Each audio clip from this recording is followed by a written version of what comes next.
Hey, deserving listeners, The Ultimatum. Let's watch. What's your experience been like? I came into this experience with anger issues with my previous partner, and it actually reflected very quickly onto Sam.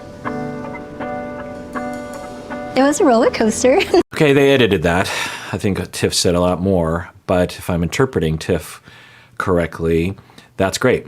It looks like Tiff is taking responsibility and recognizing that Tiff has some issues and that it manifests as anger, because I think what Tiff is saying is, well, I came in here maybe thinking it was Mildred, or maybe the way we come together, that was causing problems for me. But very quickly with Sam, I realized it's not necessarily Mildred or Sam, it's me, I think is what Tiff is saying. And, we all have that.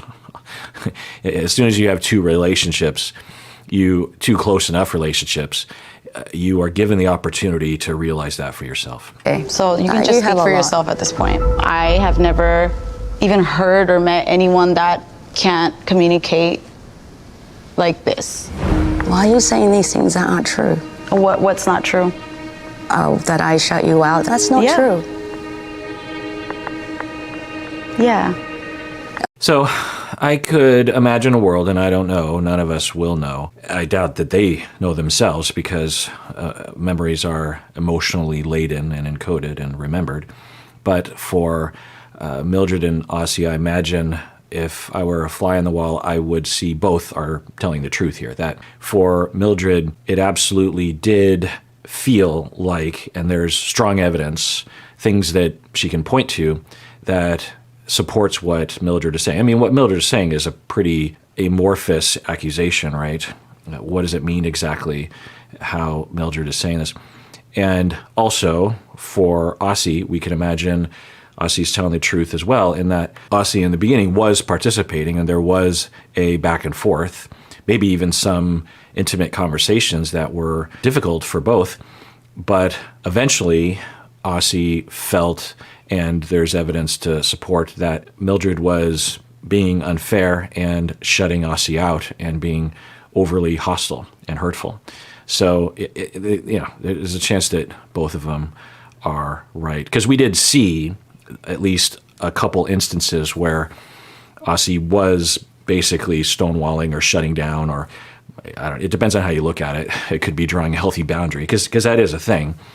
If you work with kids, or you are in customer service, or you are a teacher at a middle school, a very well understood technique when you're dealing with someone that is screaming at you, or who has crossed the line into dysfunctionville, is to just draw a boundary and say, I'm not going to interact with you right now when you're talking to me that way.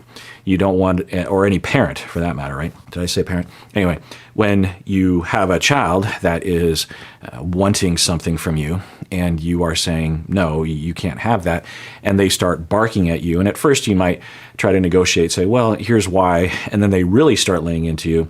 A known technique to shape that behavior, meaning to get rid of it, is to just not participate. Because if you participate, especially if you match their energy, you're sending them a bad message, you're leading the way, you're showing them that that's what you're supposed to do, and possibly you're rewarding their dysfunctional, hostile, unfair behavior. So just saying, you know what, I'll talk with you once you bring it down a couple notches or something like that. So you could argue that Aussie was just doing that. I mean, there seemed a lot of evidence there. It's just hard to tell exactly what was happening. But it's a little disheartening, because Mildred, as predicted, during the realization that Aussie had left, Mildred had seemingly done some soul searching and had at least eventually led her to a place where she was connecting how she felt with the way she was abandoned severely. I mean, the background for Mildred was one of the most severe abandoning childhood, one of the most severe cases of a child being abandoned by both of her parents when she was young, right? So that connection seemingly was something that she was identifying as, maybe I was reactive or something. Well, I guess she wasn't saying that. But she was making some connections, and she was exhibiting hurt. And at least in the clips that we saw, she wasn't like being hostile toward Aussie at that point, and was seemingly softening and being more real and expressing her fundamental emotion of fear and pain, and also an ongoing issue with Mildred's sense of self-worth, which I predicted would submerge itself again once the emotions were dealt with slightly. We saw the same with Vanessa when Xander was connecting with Yoli, I think it was. And for Vanessa, she started to cry, she started to panic, but then quickly after that resorted to her self-centered hostility and seemingly above it all. And I was worried that Mildred would do the same, that as soon as the emotions were dealt with somewhat and she could stuff it back in the box, that Mildred would engage in her bravado persona, someone that is a fighter, someone who doesn't take crap from anyone, that kind of thing. I'm always just hopeful that these moments, these critical incidents in people's lives are capitalized on, that people can realize like, okay, I've been here before. What's going on here? What happened? My temptation is to blame everyone else, but this is an opportunity. What's going on? And when I don't see that, I worry for them. I worry for them. I was open the whole time. It's not that, mate. You're not seeing from my side. I wasn't ready to talk. Give me time to regroup. Then I can come to you and be without my shield, without my armor. That's what I wanted. Why did you leave? Well, I think Aussie left because Aussie was like, this is done. It's been pretty toxic for a while, which I understand. But I think prior to that decision, so Aussie is describing a universal frustration or perspective that avoidantly attached individuals will vocalize. They will say, look, just give me some time. I'm trying to take a break from this conflict so that I can gather myself. Also, I don't see any point continuing this conversation at this point because you're all riled up. So let me stop pursuing. Give me some space. We saw this during the Depp Heard trial. I've seen it in my office hundreds of times. It's a very common thing for particularly preoccupied avoidant configurations. And so the avoidant person, that's their perspective, is they will say, I don't understand why you just don't give me some space. And I don't understand why you're screaming at me. I don't understand why I can't just take 15 minutes away from this conversation without you freaking out. And it depends, of course, but often the reality is that the avoidant person never comes back to the table.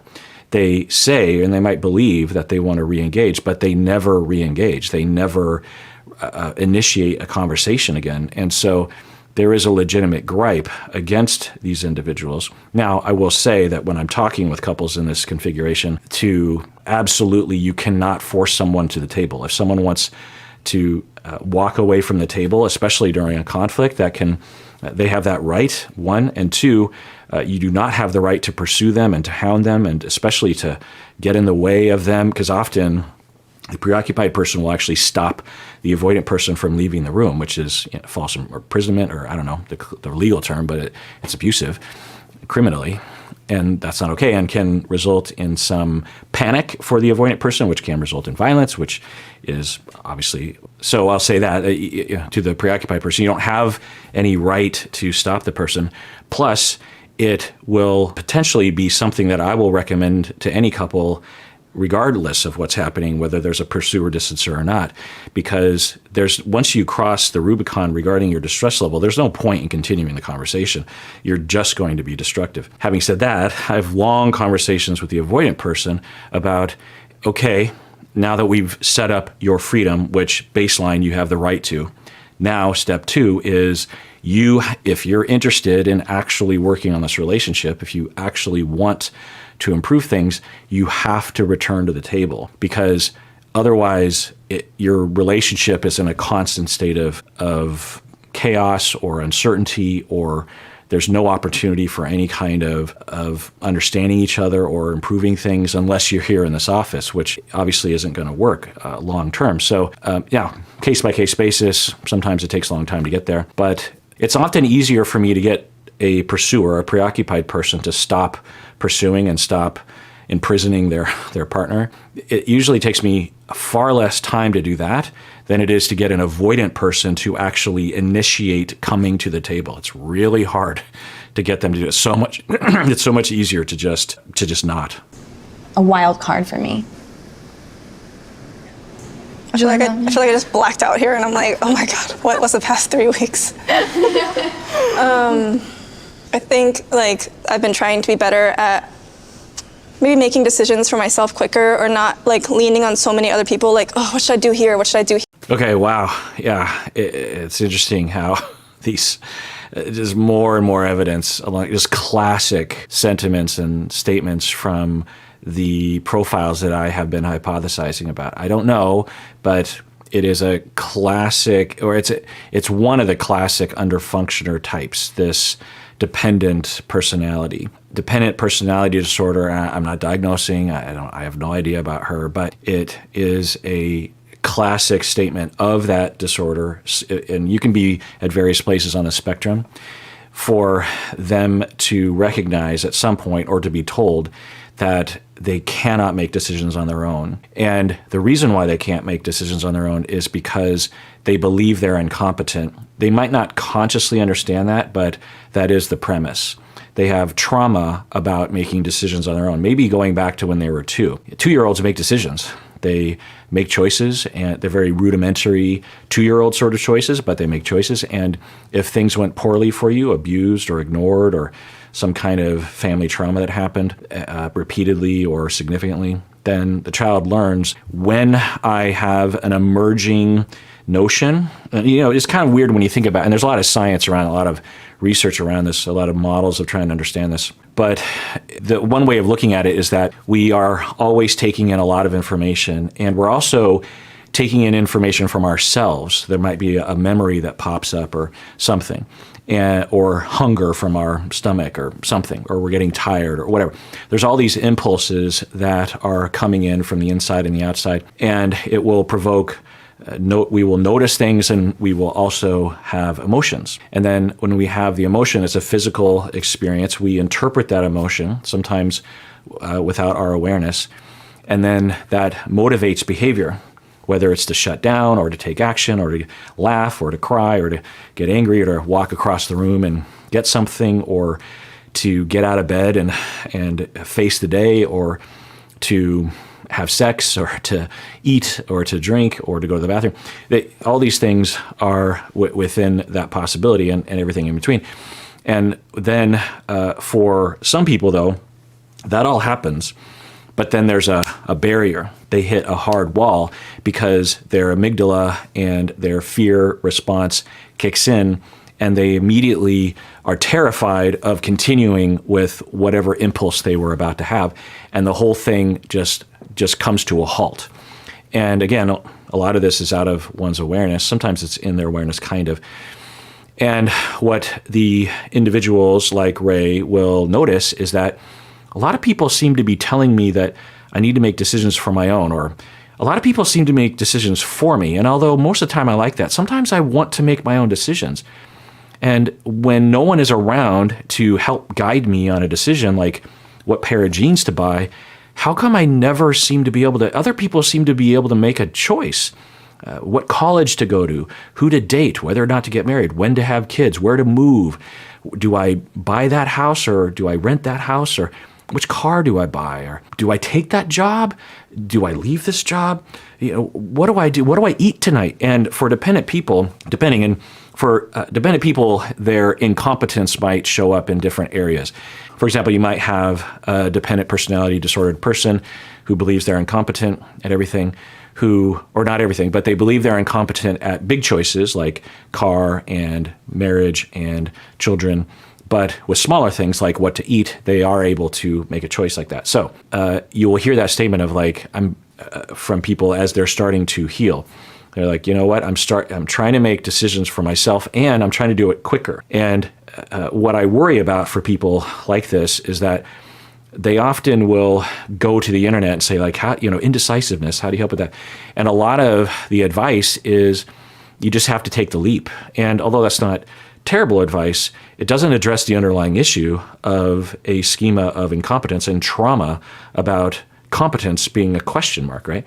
And for these dependent individuals, for these people who believe they're incompetent, their lives, depending on how severe it is, are potentially extremely dysfunctional to the point where they can't leave the house. They don't have a job. They can't drive. They don't even have the competence to go to the doctor. They might harm themselves because they're worried they're going to say the wrong thing. And it can manifest as social anxiety, but it's more just this frozen in place experience, and they end up cocooning in their own world. Now, people who are lower on the spectrum might be able to have a job, they might be able to have a car, and they might be able to get out of the house. But generally speaking, when it comes to big decisions, they have to ask other people. The other thing is that because of the traumas, they literally don't even know what they want. They don't know who they are. And they've never been given that. Because imagine feeling you're incompetent at making your own choices from the age of 2.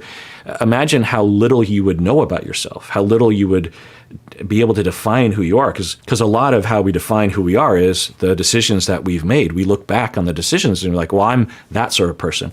But if you've never made a decision for yourself, then who are you? And you just don't even know. You're not in connection with your emotions because you've kind of shut that down. You weren't attuned to enough. And so the other thing, so people will call these people codependent. It's the opposite. Technically speaking, the person who overfunctions for them is the codependent person. But let's just use the word overfunctioner. So the dependent person will always underfunction because think about it, right? They can't function at a normal level for their adult because they believe they inherently underfunction. Now, there are two things. One is that dependent people are much more capable than they realize. And two, they are incompetent in a lot of areas because they've never done things on their own. So, and they often will depend on someone to make decisions for them or to pick up the pieces around them so that they have never done things on their own. So you could have a 35-year-old man who doesn't even know how to go to the grocery store by themselves or something like that and they literally don't know how to do it. And they have an additional sense that they're incompetent, that they believe they will never be able to learn, and that everyone will see how incompetent they are if they try to do something out of their comfort zone. And they just get this general sense of terror. It's a fight or flight reaction. It's not like, oh, I'm incompetent. No, it's like an absolute terror that they will experience. So these people match very well with overfunctioners, right? Because for the overfunctioner, they feel worthless unless they are taking care of someone who is incompetent, whether it's for an alcoholic father or a dependent partner, or a dependent kid, or a kid who has depression and can't get out of bed or something like that. So overfunctioners who were forced to overfunction in a family and feel a lot of anxiety when they aren't able to overfunction for someone else. That's what codependency and overfunctioning is. It's not just like, I want to control someone. It's, I am terrified and worthless unless I'm taking care of someone. At the same time, the overfunctioner feels terrible about themselves because no one is paying attention to them and never have. And at the same time, for the dependent person, even though they're being taken care of, they feel disrespected because the overfunctioner never gives them a chance to flourish on their own, never really asks them what they want, doesn't give them enough time to explore what they want. So both people are angry and hurt and cut off from who they are, but that's the configuration that feels comfortable to them. It's like, the lesser of two evils. It's like, well, this isn't great, but it's better than the alternative because I know that when I'm separate from someone, for the underfunctioner, when I don't have an overfunctioner, then I'm really scared, right? Because I cannot do things on my own. And for the overfunctioner, they're like, I know I don't want an incompetent person. Lexi talked about that earlier in the season. I want someone at my level, but I know what it's like to not have someone that I'm taking care of because then I'm truly alone because I'm completely worthless and no one will ever love me for who I am as an equal because no one ever did that when I was growing up. So that's how it configures. And so I just thought I would highlight that Ray just, when I hypothesize, because I didn't have much to go off of with Ray, most of my hypothesis was the fact that Ray was with Lexi. So I was thinking there's probably some underfunctioning there, but I don't know. There's some evidence that she's reserved, but who knows, like maybe she's shy. But to hear that, well, let's rewind. I think like I've been trying to be better at maybe making decisions for myself quicker, or not like leaning on so many other people, like, oh, what should I do here? What should I do here? More of like, what do I want though? Yeah, it's just classic dependency, classic overdependency, classic dependent personality. Now, I will say that at Ray's age, the fact that she's already trying and noticing this is an indication that she's lower on the spectrum, if anything. So that's a good sign. And I don't even know if I had a chance to talk with Ray, there's other possibilities as to why this would be. Type of person in a relationship. What is that role? I see like a selfishness in us, and like part of what Lexi and I always talk about is like compromise.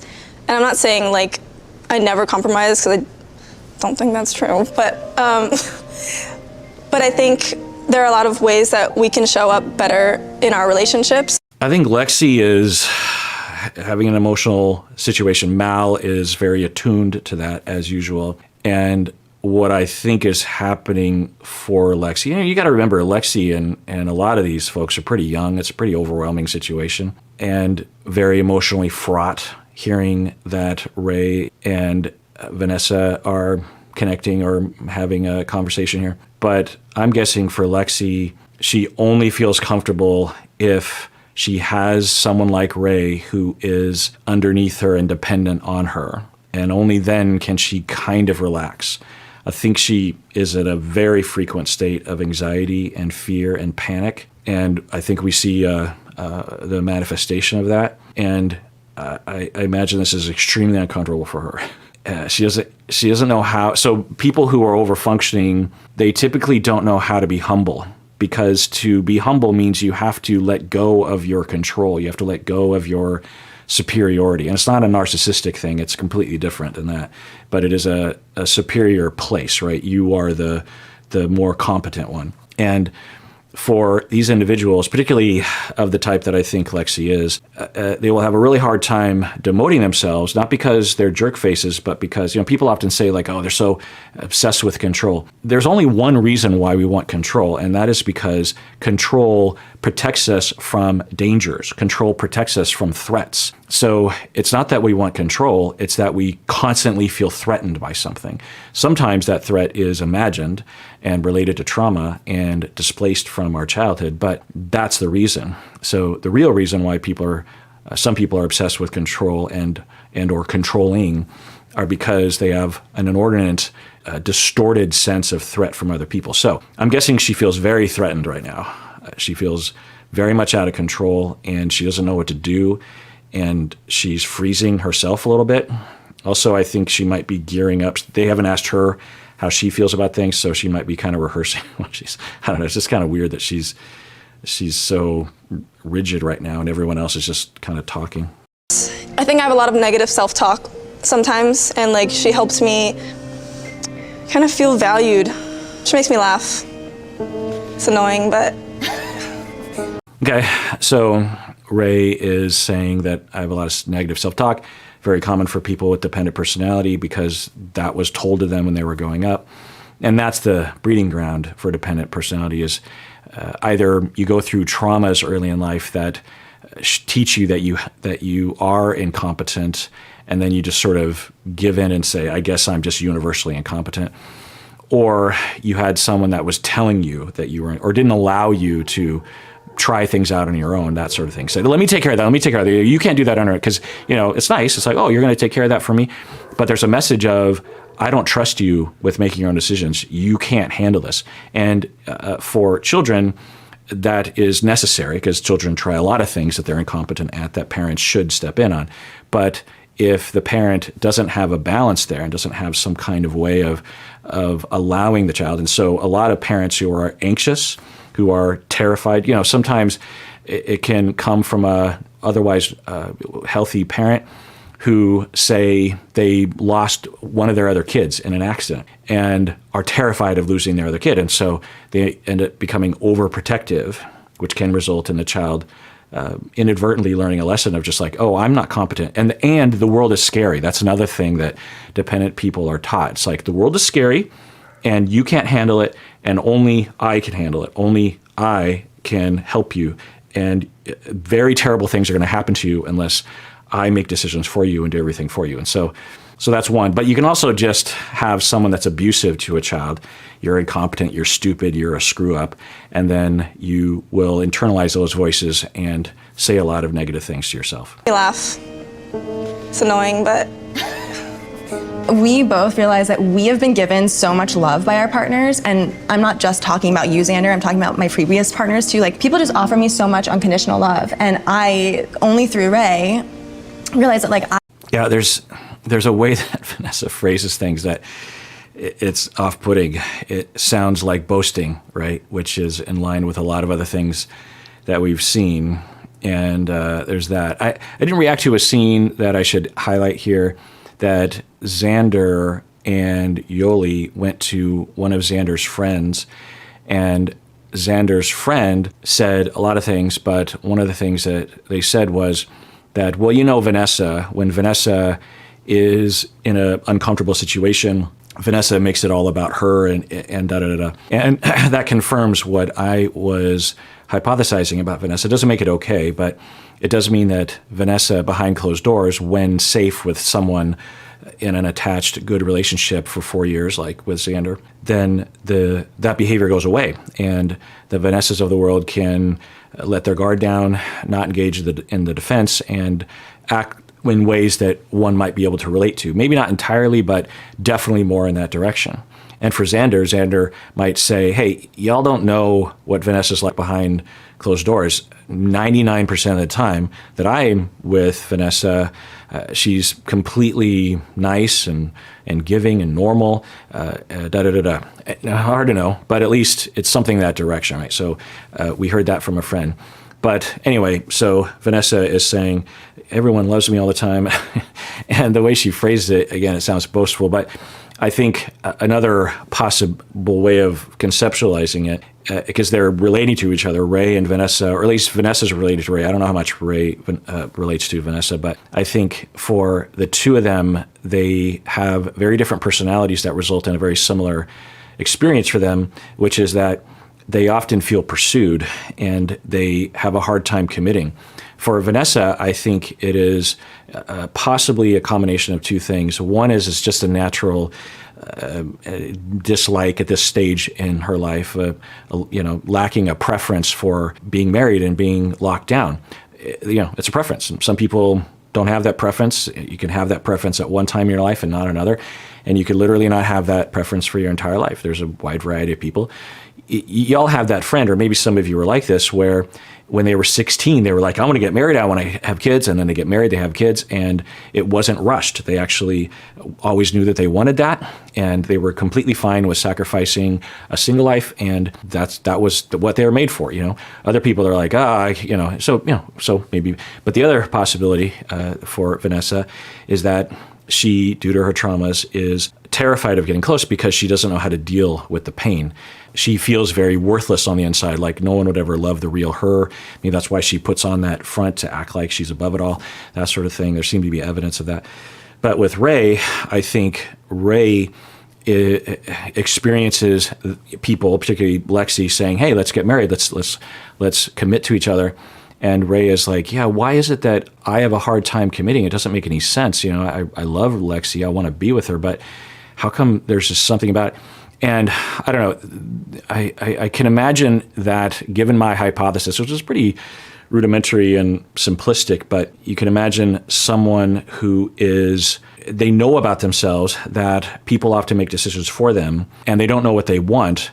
So with smaller decisions, like whether or not to go on a show like this, because I think Ray said she didn't even really make a choice to come on a show, they might be willing to give in on those. But for big things like getting married, especially if you're not all the way down on the spectrum of dependent personality, you might say to yourself, well, that seems like going too far.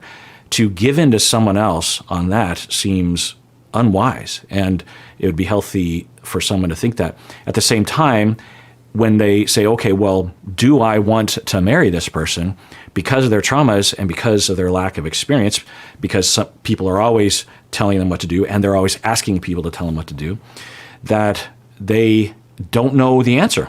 They have no idea. They have no way of even if they can't even make decisions about whether or not to go on a reality TV show or what to wear or where to move or what job to have, and let alone making a decision about whether or not to be married. I mean, so many things are involved in feeling and knowing the answer to that question, right? So I think for Ray, it's possible that she comes to that place, experience of like, how come it's hard for me to commit, or how come I never know what I want to do? But it's from a different place than Vanessa. It's just this one night that, I don't know, there was like a funness, excitement, and there was like a little bit of physicality and like a very like small moment. Mm-hmm. And I woke up the next morning, I literally sat at the edge of the bed and was like, oh fuck, like, what the fuck? And I think we... Okay, so I don't know if I included it, but at one point Ray said she has a fixation pointing in the direction of Vanessa and Lexi. I think she was referring to Lexi, that Lexi had a fixation on this one night, because I'm guessing Lexi has been communicating more with Ray about like, what did you do? And also, I guess, hearing through Vanessa, Lexi's fixation on the sexual encounter that Vanessa and Ray had. And so for Ray, she's now describing what it was like. Earlier, in front of Vanessa, she was saying it was completely consensual and it was no problem and it was no big deal and no one coerced her. But now she's not saying anything different than that, but she's not being clear, or it's a different vibe, is it not? But maybe she'll expand. And I think we like learned a little bit about ourselves in that situation. I think Lexi and I talked in the beginning of this about feeling like you kind of get into like a complacent, like comfortable feeling with your partner when it has been so long. And I think Lexi and I have talked a lot about me being an initiator, and like I kind of always been like, yeah, like I'll do it. And yeah, again, classic, I can't know, but it's a classic symptom of dependent personality where they will say things like that. They will say, yeah, okay. Would you like to have sex? Yeah, okay. Would you like to go to Cancun? Okay. Would you like to get married? Okay. Instead of yes. There's a big difference between okay and yes, right? There's a vast chasm of a difference between okay and yes, right? Okay can mean I'll allow it, but I don't want to. But okay can also mean closer to a yes. It could also mean yes. Sometimes people say okay when they mean yes. But yes means yes, right? And no means no. Okay means we don't know. So for Ray, she's saying that she has a problem, and maybe in a variety of areas, but also with sexual encounters, as saying, okay, we can do that. And it's pretty classic that when I talk to dependent personality individuals, and other people that will say this too, basically anyone who has traumas or lack of attunement growing up such that they don't really know what they want, they don't know who they are, they haven't been given an opportunity to have that. And you can be 55 years old and still not know who you are in a very fundamental way, a neurological way. It's really something that we don't talk about. It's a lack of connection with the self is the way that it's phrased, or at least the way I do. The more common phrase is a lack of self. But that is misguided especially because people who lack a connection with the self actually believe they have no self. But that's not true. They have a self, but they lack a connection to that. And so the job in therapy is to connect with that. The analogy I landed on a long time ago is that you are at a doorway and you open the door and you look into your bedroom, and there's a lot of things in there. There's posters and beds and pencils and socks and artwork and a carpet. There's all sorts of things in your room yourself, but the lights are completely turned off and there's no window, there's no sunlight, and it's completely pitch black. You're looking into a doorway and it's pitch black. As far as you know, it's empty. It's an abyss. It's just you step through and you fall into the darkness. You have no idea. It's dark. But there are things in there. So with therapy, that involves the corrective experience of actually taking the time within a safe relationship to explore your emotions, explore who you are, without anyone stepping in and saying, you need to do this, or you're wrong for thinking that. then you slowly, with the dimmer switch, are turning up the light. And I will see this with clients. It's like a ways into therapy, and it takes a while, a couple years, that they will start to say, oh, you know what? I think I'm starting to feel what I want. I think I kind of know what, and it can be scary for some people sometimes, because sometimes they will realize, I don't want to be married to this person. I don't want to be in this career. I'm 45. I've dedicated my entire life to this career. I don't want it. I've never wanted it. This is what my parents wanted for me. This is what I thought I was supposed to do. And I hate it. I hate everything about it. I don't like my partner. I don't even know why everything about my life is a lie. And yeah, that is rough, right? So the sooner the better. Ray's young, so hopefully, and she doesn't seem, if she is on the spectrum, she doesn't seem that severe, so that's good. But anyway, so for the matter at hand, though, it is pertinent that there's a possibility that with Vanessa, because it was just Vanessa and Ray, the cameras, that in that moment, Ray thought, well, I want to be a pleaser, and so I'll say that it felt good and everything was fine and it was consensual. But now when Lexi's around and I'm worried about Lexi being upset at me, or I've had time to think about it, or there's other influences, now I have a different version of consent. I consented, but I didn't consent. I agreed to it, but it wasn't something that I said, yes, this is something that I want to do. That's what obviously it's ideal when sexual encounters are mutually initiated. Maybe one person raises the question, but then both people say, yes, let's go for it, right? So it seems like Ray is giving a different story. I don't think this is going to go over well with Lexi, because if you're looking for a reason to believe that Vanessa preyed on Ray, I don't know how much Ray is helping that narrative. And maybe Vanessa did. Comfortable feeling with your partner when it has been so long. And I think Lexi and I have talked a lot about me being an initiator. And I kind of always been like, yeah, like I'll do it. And I never do it. And I think maybe we both buy lingerie for each other. Maybe we both buy lingerie for ourselves. And it's a surprise. And why have I never done that? Yeah, that's a good question. I worry about people in Ray's shoes thinking, well, I just have to have more willpower. I just have to take action more, and I'll see that. People prior to coming into therapy will say that they had bouts where they had dedicated themselves to initiating or making decisions more quickly or that sort of thing. But without healing the underlying issue and getting in touch with one's emotions, neurologically, we're not just talking like I need to pay attention to my emotions. It's literally creating neurological connections to one's body that were denied the opportunity to connect when one was 2, 3, 4 years old. It's fundamental. Anyway, but it is an interesting question.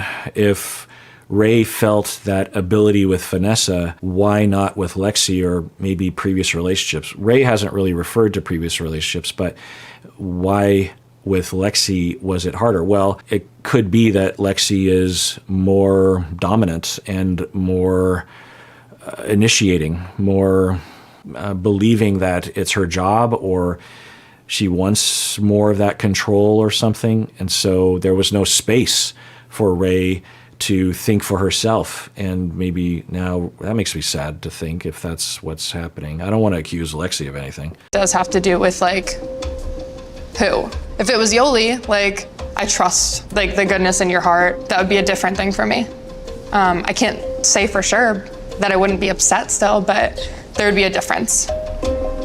Yeah, so that's in line with one of the hypotheses that I was developing, that for Lexi, Vanessa reminds Lexi of someone in Lexi's past.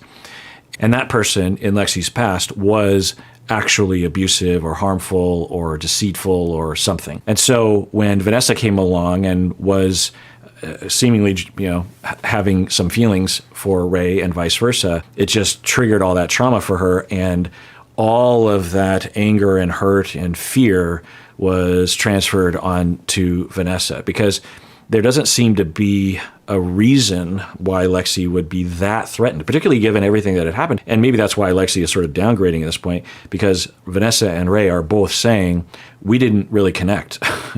We got together one time and we're friends and it was nice and we sort of grew, but neither of us have interest in being with each other, which makes sense, of course, because it would be extremely unusual for for any trial marriage. In the first season, did any trial marriage actually have any sort of connection? I don't seem to remember any of them had any sort of connection in reality, right? Anyway, at the very least, it seems like Lexi has thought about it more, maybe with Mal's support, to explore it and to take a step back from at least the conscious things that she was saying, right?